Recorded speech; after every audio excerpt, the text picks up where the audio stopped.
Buenos días, estamos en el estudio del Evangelio de Marcos, capítulo 5, y hoy vamos a leer a partir del versículo 21. Ayer estuvimos con el primer pasaje, que es la historia del endemoniado gadareno, al que Jesús libera, y hoy vamos a conocer las historias de Jairo y su hija, y otra mujer que está enferma y se va a acercar a Jesús. Entonces empezamos a partir de allí, versículo 21, hasta el final del capítulo 5 de Marcos. Hilda, adelante. Pasando otra vez Jesús en la barca a la otra orilla, se reunió alrededor de él una gran multitud, y él estaba junto al mar.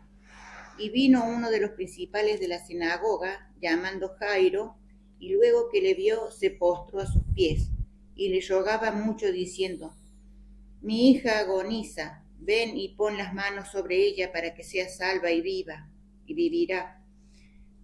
Fue pues con él y le seguía una gran multitud y le apretaban. Pero a una mujer que estaba desde hacía 12 años padecía de flujo de sangre y había sufrido mucho de muchos médicos y gastado todo lo que tenía y nada le había aprovechado, antes le iba peor. Cuando oyó hablar de Jesús, vino por detrás entre la multitud y tocó su manto, pero Porque decía, porque decía, si tocare tan solamente su manto, seré salva. Y enseguida la fuente de su sangre se secó, y sintió en el cuerpo que estaba sana de aquel azote. Luego Jesús, conociendo en sí mismo el poder que había salido de él, volviéndose a la multitud, dijo: ¿Quién ha tocado mis vestidos? Y sus discípulos le dijeron: ¿Ves que la multitud te aprieta y dices: ¿Quién me ha tocado? Pero él miraba alrededor para ver quién había hecho esto.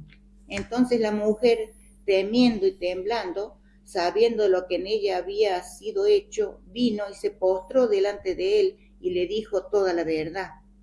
Y él le dijo: Hija, tu fe te ha hecho salva, ve en paz y queda sana de tu azote. Mientras él aún hablaba, vinieron de casa del principal de la sinagoga, diciendo: Tu hija ha muerto, ¿para qué molestas más al maestro? Pero Jesús, luego que oyó lo que se decía, dijo al principal de la sinagoga: No temas, cree solamente. Y no permitió que le siguiese nadie, sino Pedro, Jacobo y Juan, hermano de Jacobo. Y vino a casa del principal de la sinagoga, y vio el alboroto y los que lloraban y lamentaban mucho. Y entrando les dijo: ¿Por qué alborotáis y lloráis? La niña no está muerta, sino duerme. Y se burlaban de él, mas él, echando fuera a todos, tomó al padre y a la madre de la niña y los que estaban con él, y entró donde estaba la niña, y tomando la mano de la niña le dijo: Talita cumi, que traducido es: niña, a ti te digo, levántate. Y luego la niña se levantó y andaba, pues tenía 12 años, y se espantaron grandemente. Pero él les mandó mucho que nadie lo supiese, y dijo que se le diese de comer. Se le diese de comer. muy bien, gracias Hilda. Bien, pues este es el texto que leemos hoy. Vamos a adentrarnos en estos versículos y ver qué podemos aprender de Jesús, ¿no? Y qué tiene este texto para nosotros hoy. Porque recordamos que la Biblia, aunque fue escrita para unos primeros lectores de su época, Dios ha querido que llegue a nosotros, ¿no? Los cristianos llamamos a la Biblia palabra de Dios, ¿no? Y creemos que Dios sigue hablándonos hoy, tiene su mensaje para nosotros de una forma concreta y para aplicarlo a nuestras vidas, ¿no?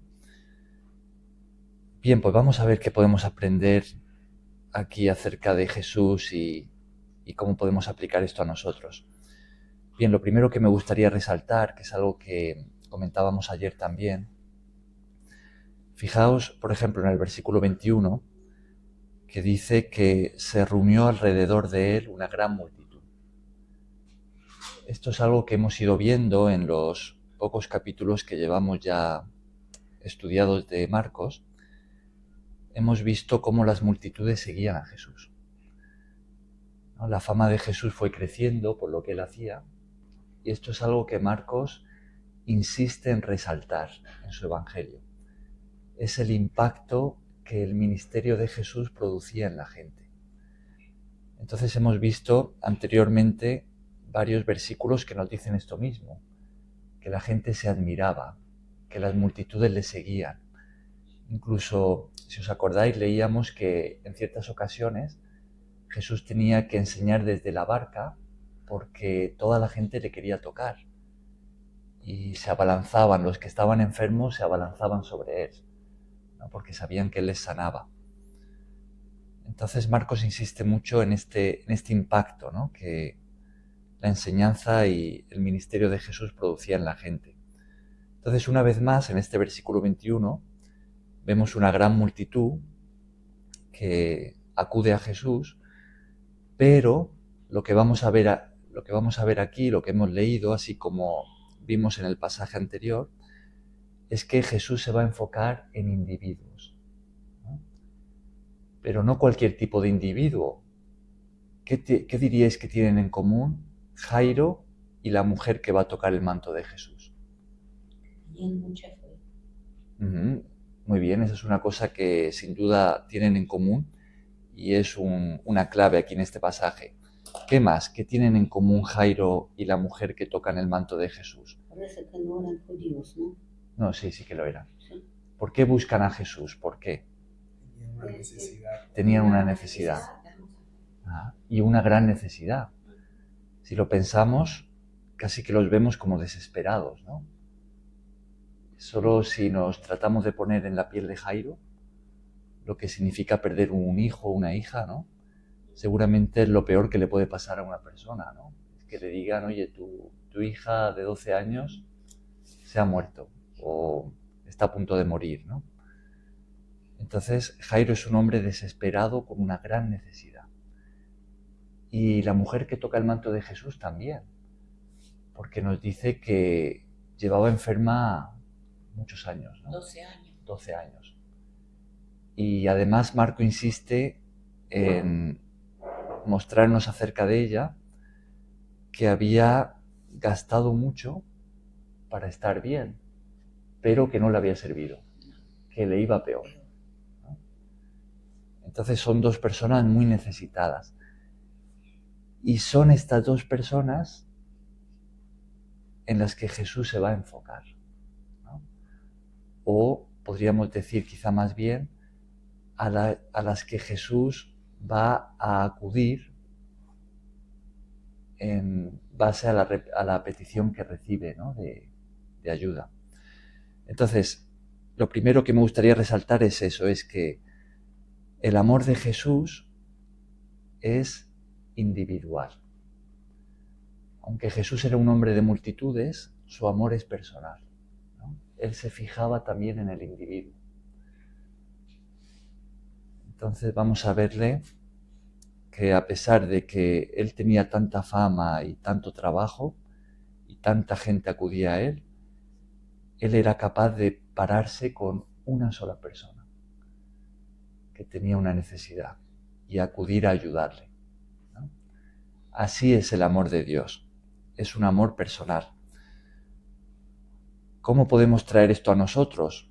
Pues esto nos puede recordar que por muchas personas que hayan en el mundo, ¿no? Muy necesitadas, a veces podemos estar quizá, yo qué sé, en una iglesia grande, que hay mucha gente y nos sentimos un poco insignificantes, ¿no? Quizá esto pasa en las iglesias grandes, ¿no? Que el pastor puede ser un poco inaccesible, ¿no? Y podemos sentirnos, bueno, aquí somos un don nadie, ¿no? Dentro de esta masa de gente. Pero lo que podemos aprender de Jesús es que por muchos que seamos, Dios nos conoce. Nos conoce. Sí. Diría que el amor es individual. Ajá. Otra cosa es que ahí se estuviera con masas por las circunstancias. Ujú, Las masas vienen circunstancialmente. ujú.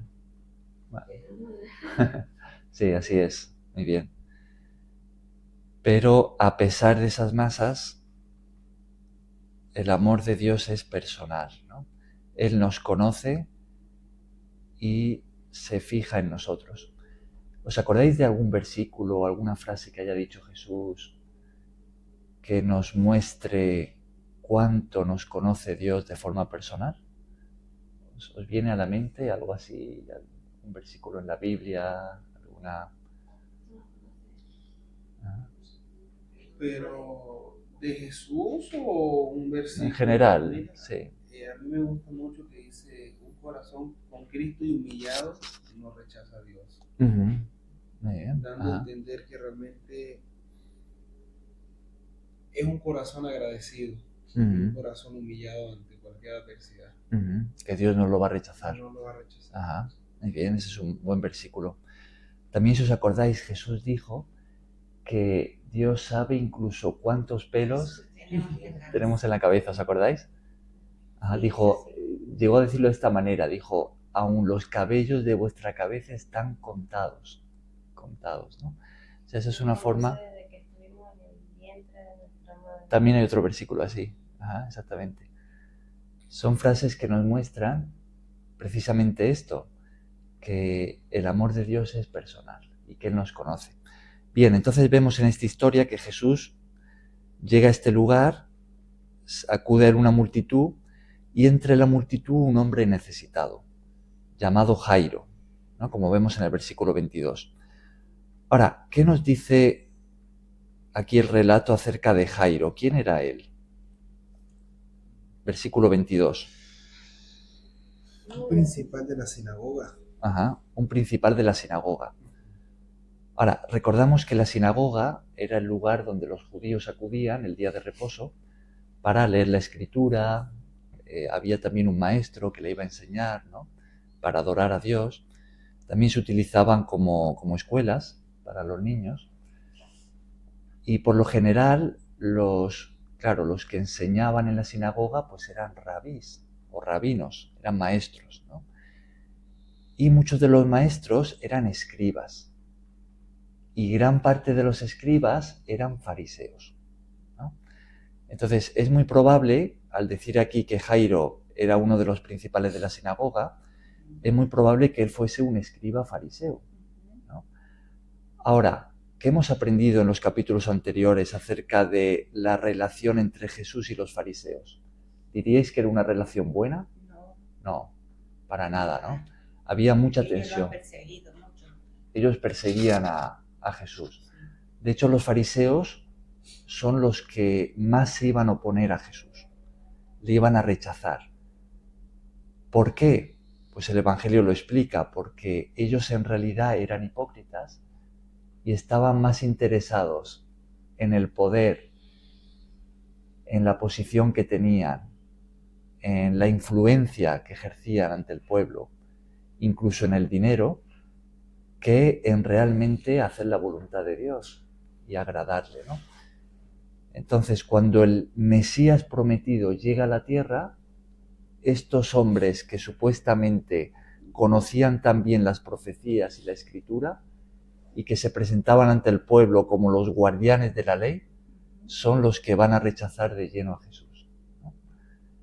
Pero aquí tenemos a Jairo, y Jairo no sabemos, porque no nos dice nada la Biblia acerca de él, de si él pues también era de esos fariseos que rechazaban a Jesús, o si no sabemos cuál era su actitud ante Jesús, ¿no? Pero lo que sí que sabemos es que es un hombre principal de la sinagoga que tiene una gran necesidad, una tragedia en su casa. Su hija está a punto de morir. Y entonces, ¿qué va a hacer él? Acudir a Jesús, ¿no? Ahora, supongamos que este hombre sí que fuera de este grupo que rechazaba a Jesús, ¿no? Y si quizá él no lo era, por lo menos sus colegas sí que lo eran, ¿no? La gente con la que se codeaba, ¿no? Los otros escribas, los fariseos. ¿Qué es lo que creéis que hace que, a pesar de estar en ese grupo contrario a Jesús, cómo es posible que ahora él vaya a acudir en su ayuda, a buscar su ayuda?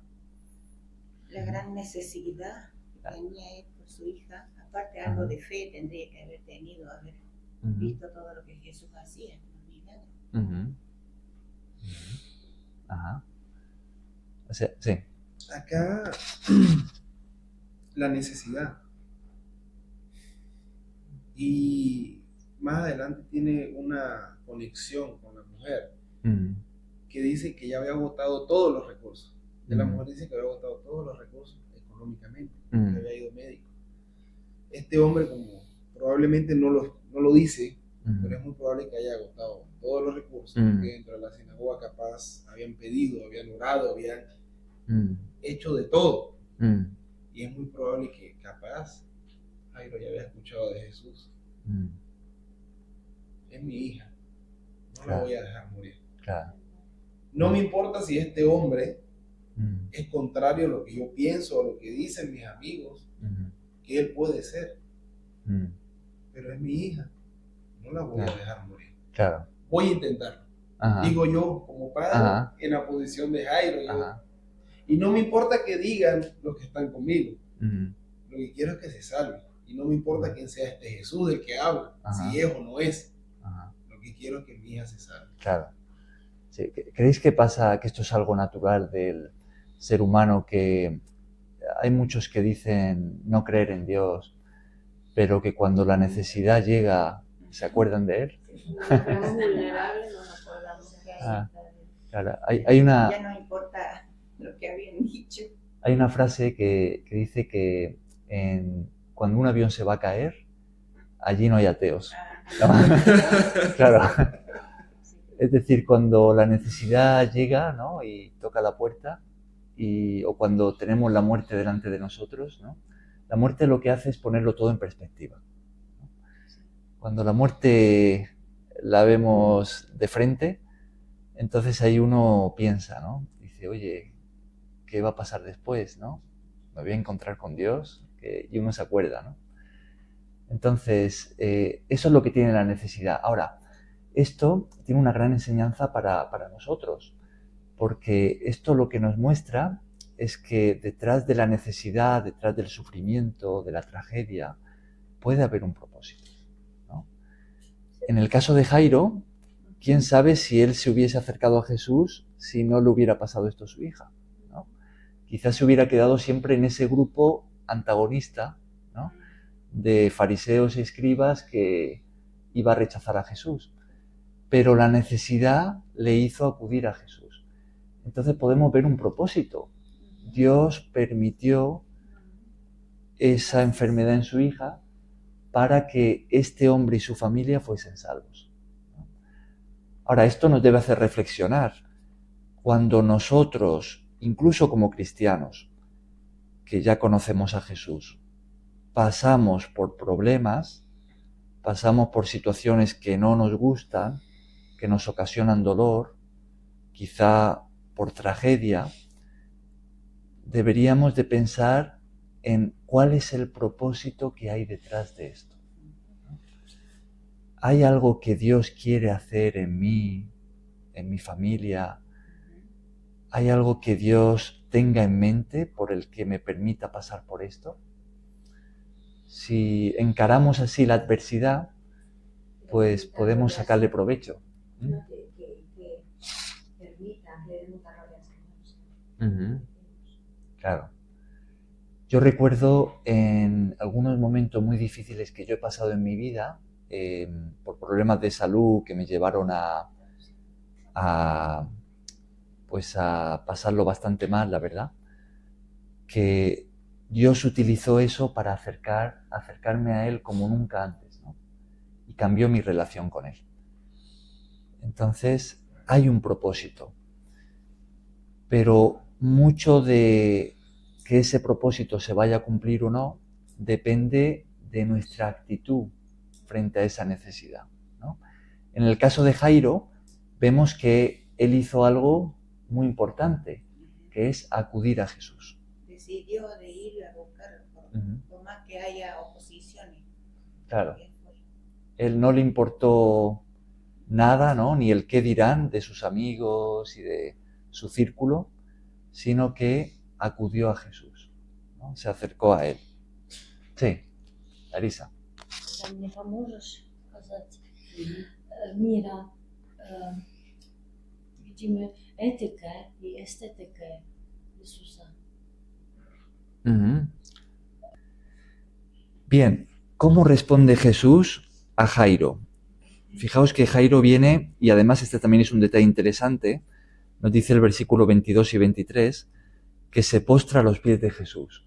O sea, que no viene como un fariseo o escriba que sabe muy bien la escritura y que ve a Jesús como un falso maestro y que viene aquí como alardeando de lo que él conoce, sino que viene humilde, ¿no? Acude a Jesús humilde, se postra ante él y le ruega.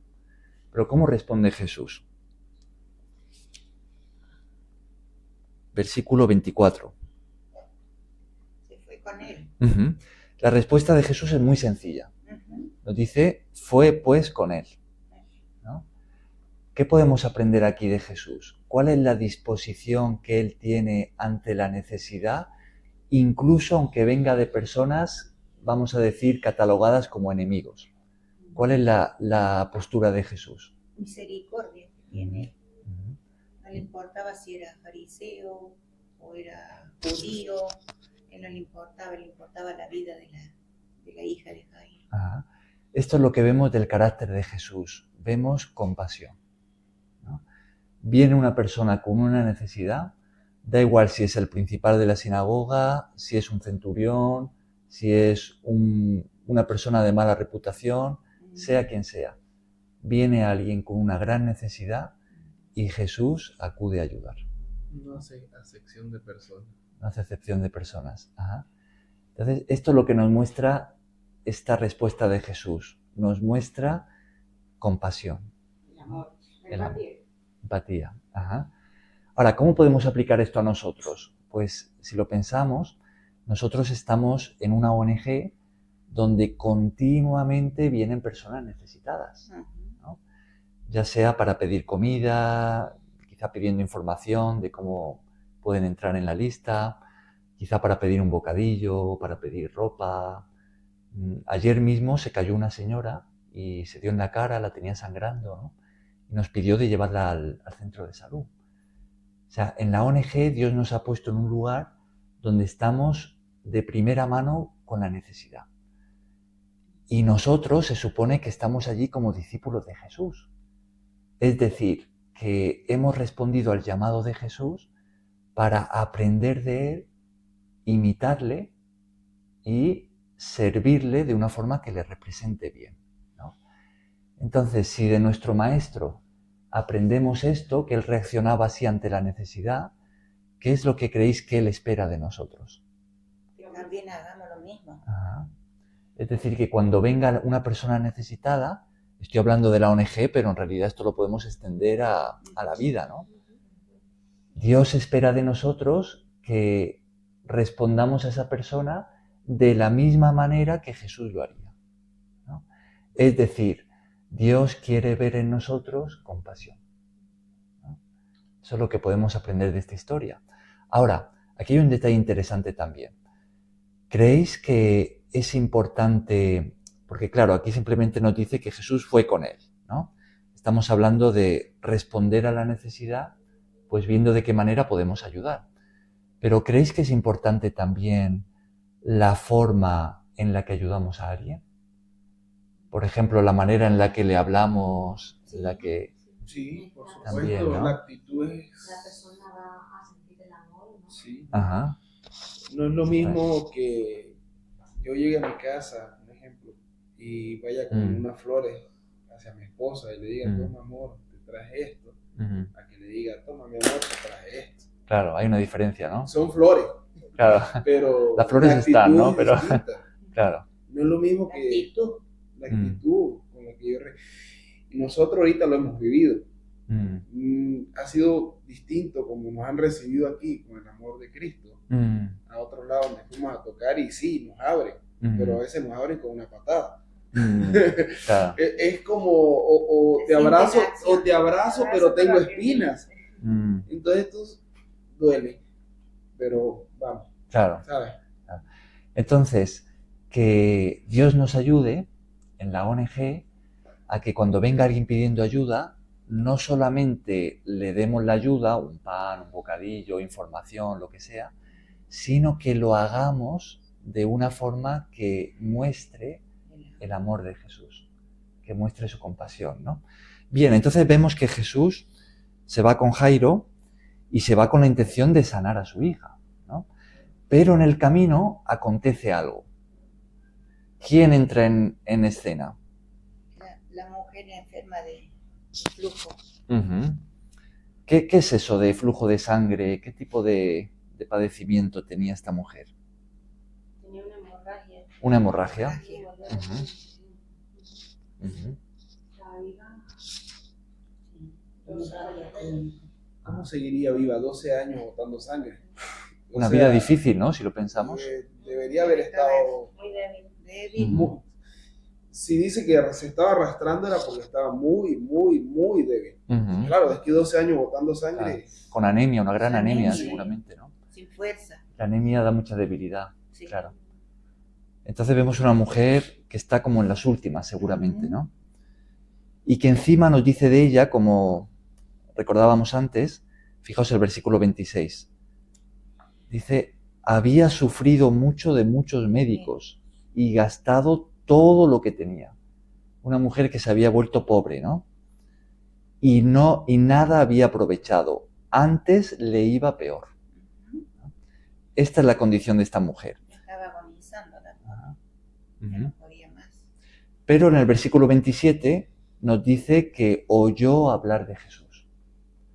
Que seguramente es lo que le pasó a Jairo también. Oyó hablar de Jesús. ¿Qué es lo que hacía que las multitudes acudieran a Jesús? Porque recordemos que en esta época no había ni WhatsApp, ni Internet, ni televisión, ni nada de eso. O sea que todo era el boca a boca, ¿no? Y tardaba 3 días en llegar la noticia, ¿no? Claro. Porque no era de aquí a ahí mismo. Claro. Todo era más lento, ¿no? Entonces la gente escuchaba hablar de Jesús y salía a buscarle. Quizá pues llegaba la noticia a una ciudad. Oye, que Jesús está 2 ciudades más para allá, ¿no? Entonces iban las multitudes a... ¿Cómo hacer para llegar? Porque no había vehículos. Claro. Para llegar había que caminar. Había que caminar mucho, ¿no? Con asno, con burros, camellos. Con algún animal de carga, ¿no? Exactamente. Y si llegaban. Porque ¿no? Si cuando llegó la noticia, Jesús ya está Jesús allá, ha pasado. y mientras iban ya él se había movido. Claro, así es. Entonces, trayéndolo a nosotros, ¿cómo creéis hoy en día que las personas que no conocen a Jesús van a acudir a Él? ¿Qué es lo que va a hacer que alguien que no conozca a Jesús acuda a Él? Tienen que escuchar de Él. Tienen que escuchar de Él. Esa es la clave. Tienen que escuchar de Él. ¿Y cómo van a escuchar de Él? Tenemos que hablar de Él a aquellos que le conocemos, ¿no? Entonces, ¿creéis que es importante como cristianos que hablemos de Jesús? Muy importante, ¿no? Es muy importante, de hecho Jesús nos lo encargó, que llevemos su mensaje de salvación a todas las personas. Claro. ¿Por qué? Porque así los que no conocen a Jesús podrán acudir a Él, ¿no? Es por medio de escuchar de Jesús que surge la fe. Esta mujer habría escuchado de personas que también habrían sido sanadas, ¿no? Y entonces ella empezaría a pensar, oye, yo estoy enferma, ¿no? Y estoy escuchando que Jesús sana a las personas. Entonces ella llega también a su conocimiento que Jesús está pasando por la ciudad, ¿no? Esa es su oportunidad, ¿no? Ya tiene la fe. Va a acudir a recibir sanidad de Jesús, pero no lo va a hacer de una forma abierta. ¿Cómo lo va a hacer? Escondida. Escondida. dice que se dice a sí mismo, ¿no? Versículo 28. Detrás de la multitud vino. Uh-huh. ¿Qué es lo que ella se decía a sí misma en su diálogo interno? Si tan solo tocara. Tocar su manto, Si tan solo se deshaga. tocara. Ajá. ¿Por qué creéis que esta mujer no se atreve a presentarse abiertamente delante de Jesús para contarle su necesidad, como hacían muchos otros enfermos? No sé si sería judía o ella. Hay personas que no lo querían a Jesús y como ella también a lo mejor era judía y pensaba que no la iba a recibir. Uh-huh. O se sentía impura. Se sentía impura. ¿Por qué? Se ¿Por qué se sentía impura? ¿Por qué? Por el flujo de sangre. Por el flujo de sangre. En ese tiempo, según la ley, De tenía que Moisés. estar apartada. Exactamente. Sí. Ajá. Según la ley de Moisés, cuando la mujer estaba en sus días de periodo, pues era impura en esos días y no podía tener una relación normal con el resto. Y esta mujer estaba así todo el tiempo, no unos días al mes, sino todo el tiempo. Entonces, ante la ley, era una mujer impura, que no podía tener un trato normal con el resto de la sociedad. Podemos imaginarnos el daño que eso ocasionó en su autoestima, ¿no? El rechazo que ella sentiría. Claro, una mujer que se sentía rechazada de la sociedad y seguramente rechazada de Dios. Porque ¿por qué Dios permitía que ella tuviese una enfermedad así, ¿no? Que la estaba llevando a la muerte, la debilitaba tanto y la mantenía en una posición de rechazo frente a la sociedad, ¿no? Claro, claro. Entonces vemos una mujer que no se atreve a acudir abiertamente a Jesús, pero que sí que tiene fe. Cree que si toca su manto va a ser sanada, ¿no? Aunque es posible que sintiera rechazo hasta de Dios, pero dentro de ella algo le decía que el amor de Dios la podía alcanzar, ¿no?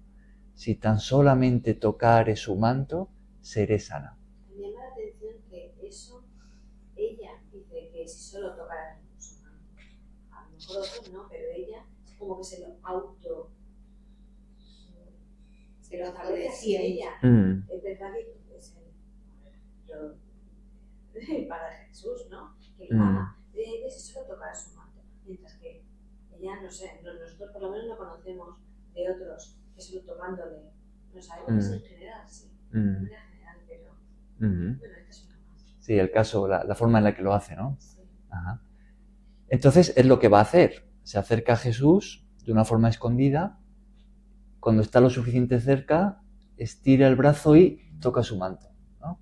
¿Y qué es lo que pasa en ese momento? Sana, quedó sana. Ajá. Dice que ella siente que en ese momento ha sido sanada. Sana. Pero ella no es la única que lo siente. ¿Quién más lo siente? Jesús. ¿Y qué hace Jesús? Pregunta. Se detiene. Se detiene. Está yendo con urgencia a casa de Jairo porque su hija está a punto de morir.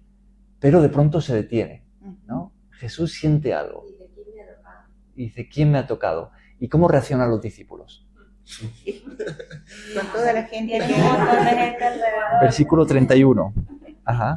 ¿Cómo que quién te ha tocado? Si Ajá. tienes un montón de personas alrededor, o sea, tienes muchas personas alrededor, cualquiera puede.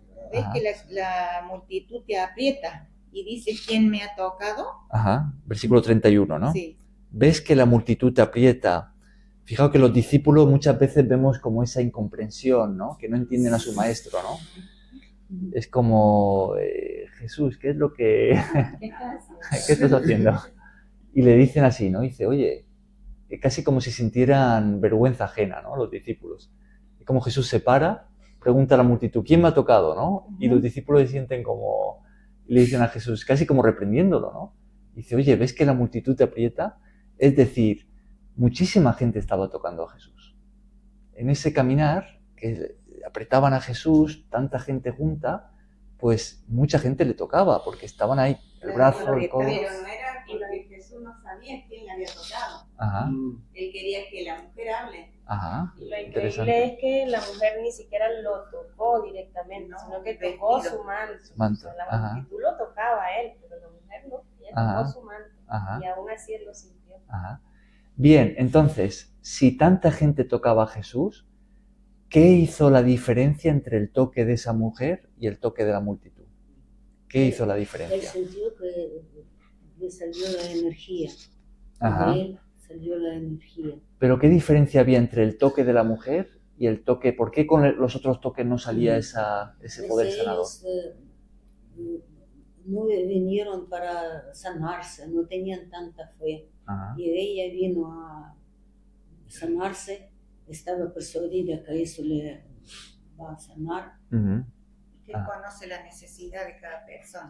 Uh-huh. El esfuerzo, porque todos los que estaban allí es porque oyeron y querían algo de Jesús. Es muy probable, la mayoría. No, pero si hace énfasis ahorita acá en este relato en 2 personas, ¿por qué estas 2 personas sobresalieron? Pienso, es la actitud. O sea, se acercaron con una actitud humilde ante Dios. Y ella tenía 12 años enferma continuamente. Se acercó, incluso más abajo, cuando Jesús se detiene, que él dice, ¿quién me ha tocado? Y el versículo me va a adelantar, disculpe. Que la mujer dice, como que fui yo. O sea, es como que diciéndole a Jesús, yo te robé. Porque fue la actitud con la que ella, pienso yo, que ella se acercó. Yo te toqué, tú no me diste el consentimiento de yo tocarte. Pero sé que si lo hacía, y lo hice con tanta fe, que si solamente hubiese tocado el borde del manto, yo iba a ser sana. Y así fue. Ajá. Yo creo también que es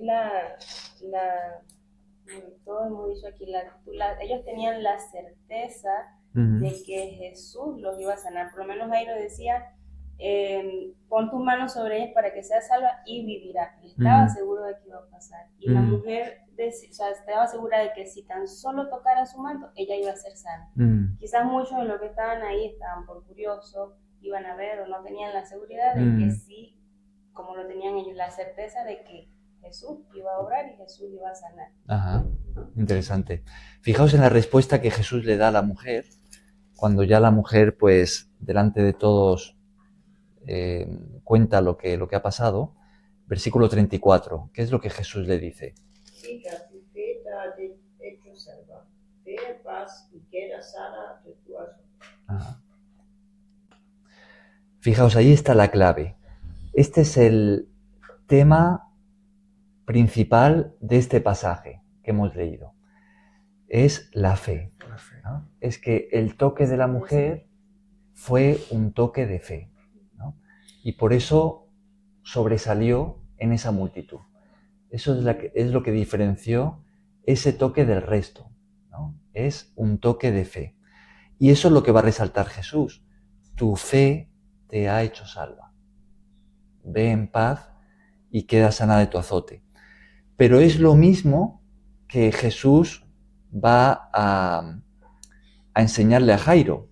Es exactamente lo mismo, porque cuando Jesús se ha detenido y ha sucedido esto con la mujer, y Jesús le dice estas palabras, llega alguien de la casa de Jairo para hablar con él.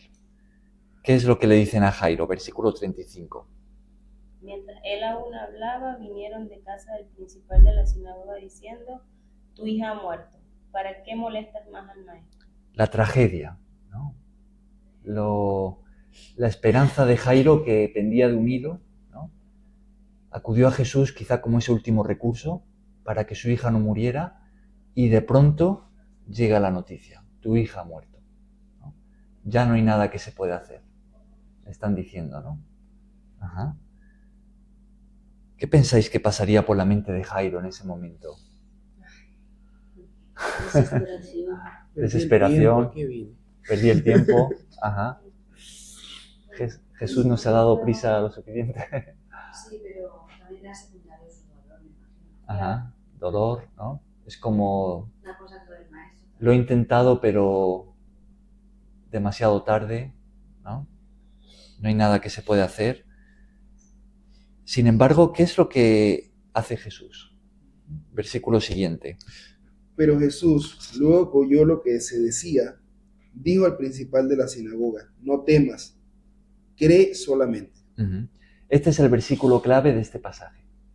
Si hay un versículo para resaltar que nos muestre la enseñanza que Jesús quiere transmitirnos o que Dios quiere darnos a través de este pasaje que estamos estudiando, este es el versículo clave, el 36. Es la respuesta que Jesús le da a Jairo ante esa noticia tan trágica. Le dice, no temas, cree solamente. Cree solamente. Ahora, trayéndolo a nosotros, ¿qué creéis que nos quiere decir Jesús a nosotros cuando pasamos también por tragedia, por la necesidad, por la desesperanza,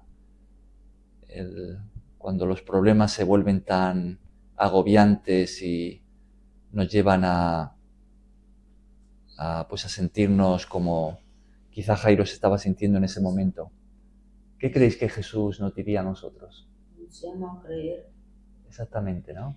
A veces en medio del dolor, del sufrimiento, si lo primero que como humanos hacemos es juzgar, dejamos de creer, hasta nos molestamos con Dios. Y Él nos dice, no temas, cree. Y como empezamos diciendo, en medio de todo hay un propósito.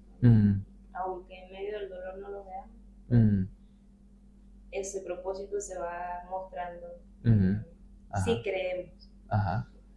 Ahora, el hecho de que Jesús le dijera a Jairo, cree, ¿no? No temas, cree solamente, nos muestra que creer está ligado a nuestra voluntad.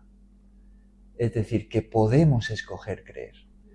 Esto es importante de decirlo porque a veces hay personas que hablan de esta manera, ¿no? Dicen, me gustaría creer, ¿no? Pero no creo, ¿no? Es como que tengo tantas dudas que no puedo creer, ya sea en la existencia de Dios, ya sea en que lo que sea, ¿no? De parte de Dios. Pero aquí lo que vemos es que creer no es simplemente algo que si lo tengo bien y si no, ay, qué pena, no tengo fe, qué pena, ¿no? Es que escogemos creer, ¿no? La pregunta es, ¿por qué no creen? Ajá. ¿Por qué no creen? Esa es una buena pregunta. ¿Por qué no creen?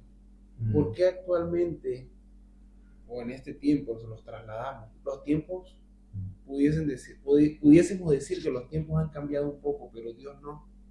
Dios sigue siendo el mismo. El que era, el que es y el que ha de venir. Siempre va a ser el mismo. Pero ¿por qué las personas no creen?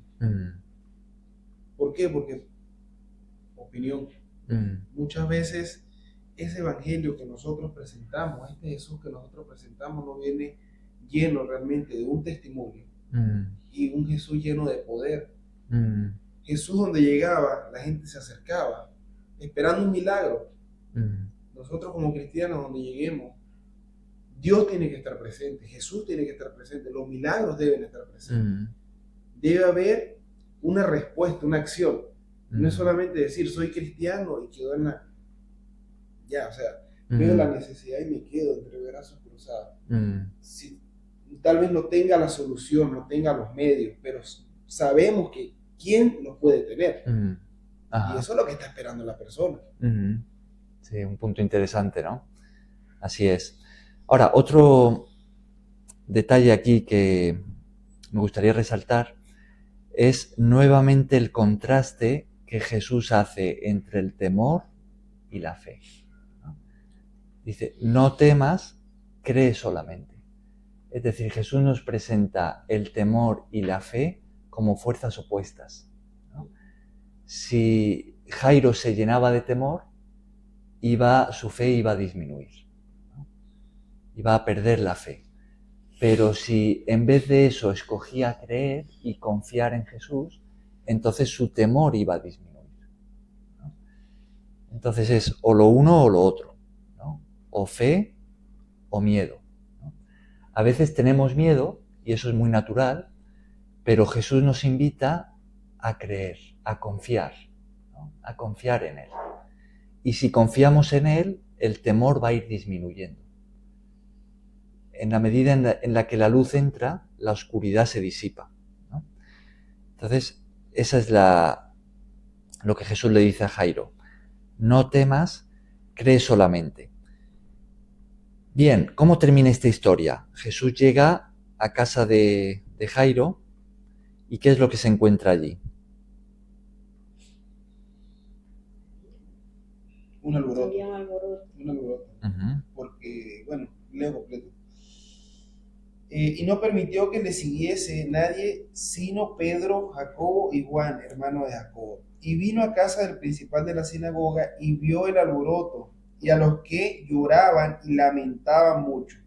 Y entrando les dijo: ¿por qué alborotáis y lloráis? La niña no está muerta, sino duerme. Uh-huh.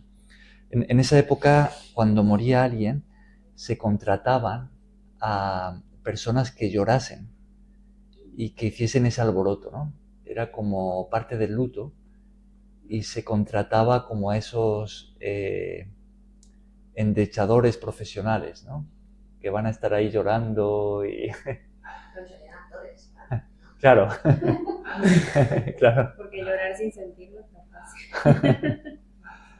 Disculpa, que estaba leyendo. Dice que contrataban. Sí. Okay. Entonces ya estaba todo el procedimiento, tras la muerte de alguien, ya estaba en marcha, ¿no? Ya habían llamado a los que lloraban profesionalmente por la muerte de alguien, ¿no? Ahora, fijémonos ahora, porque hemos estado hablando de la fe de la mujer con el flujo de sangre, de la fe de Jairo, pero hablemos ahora de la fe de Jesús, ¿no? Claro, Jesús es el Hijo de Dios, él, por supuesto que lo que diga se va a cumplir, ¿no? Pero Jesús vino como hombre también, ¿no? Y podemos prestar atención a su fe, ¿no? A su fe en Dios, ¿no? Y fijaos lo que vemos aquí acerca de la fe de Jesús. Jesús le acaba de decir a Jairo que no tema, que solamente crea. Y acude a su casa con la disposición de resucitar a esa niña, ¿no? Y se encuentra este panorama. Un montón de gente llorando y haciendo alboroto porque la niña ha muerto. ¿Qué es lo que Jesús le dice a esa gente? Porque lloran, porque están alborotados, la niña no está muerta. Solo duerme. La niña no está muerta, sino duerme. Y la gente se burla de él. Siempre van a haber obstáculos. Siempre van a haber obstáculos. Y veo yo acá cuando Jesús iba a la casa de Jairo, que vinieron de la casa de Jairo a decirle que la niña, que molesta más al maestro. Entonces de ahí dice que Jesús no permitió que le siguiesen más otras personas, sino que solo le siguieran sus 3 discípulos y Jairo, y se fue. Y cuando entró a la casa de Jairo, vio a las personas llorando y le dijo que la niña solo dormía, pero también hay personas que se burlaban de él. ¿Y qué hizo Jesús? También los echó afuera. Y tomó a la mamá y al papá de la niña. Yo digo que siempre va a haber obstáculos para que nosotros nos creamos en el milagro. Claro. Ese es un punto muy importante. Es que la fe va a ser probada. Entonces vienen los obstáculos a la fe. Y en nuestra persistencia se va a demostrar si realmente creemos o no, ¿no? Obstáculo y resistencia. Y resistencia. Son dos cosas. Ajá. Algo que se me atraviesa y tengo que pasarlo, y algo que se me va a resistir. Claro. Obstáculos a la fe. Obstáculos a la fe. Sí.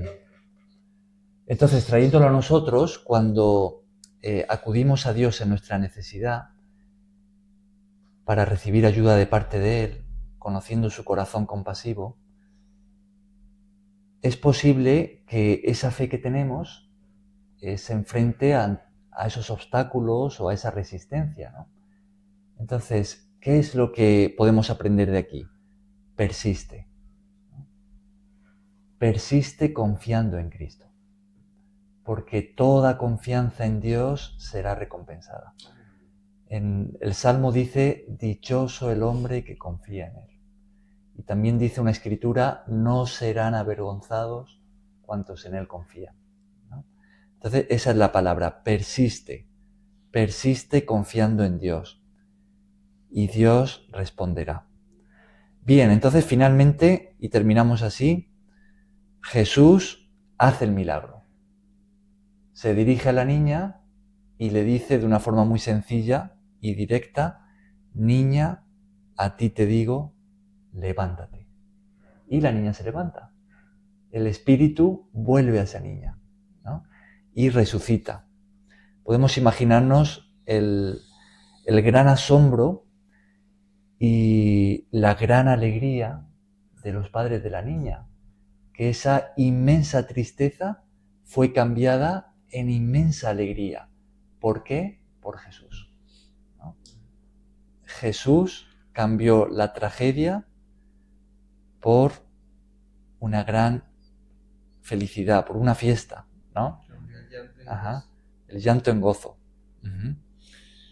Dice que se espantaron grandemente, pero Él les mandó que callasen, ¿no? Que no lo dijesen. Esto Jesús lo hizo en varias ocasiones, ¿no? Quizá aún no había llegado su momento de manifestarse como Mesías hasta que no cumpliera su misión de una forma abierta y plena, ¿no? Hasta que no cumpliera su misión en la cruz. Y dijo que se le diese de comer, ¿no? Hay un detalle aquí también curioso, y es que ¿cuántos años nos dice que tenía la niña? 12. ¿Y cuántos años estaba enferma la mujer que fue sanada en el camino? 12.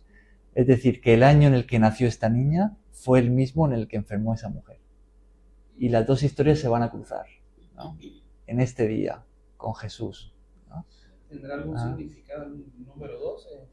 ¿En la Biblia? Es número de gobierno, ¿no? Sí, no creo que en esta historia tenga nada que decirnos con eso. La soberanía de Jesús. Sí, no sé hasta qué punto yo sería capaz de ver algo así en esta historia, ¿no?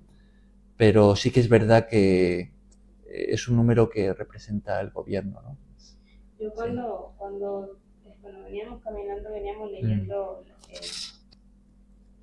capítulo 5 del 1 al 20 y luego leímos en la parte que estamos leyendo ahora.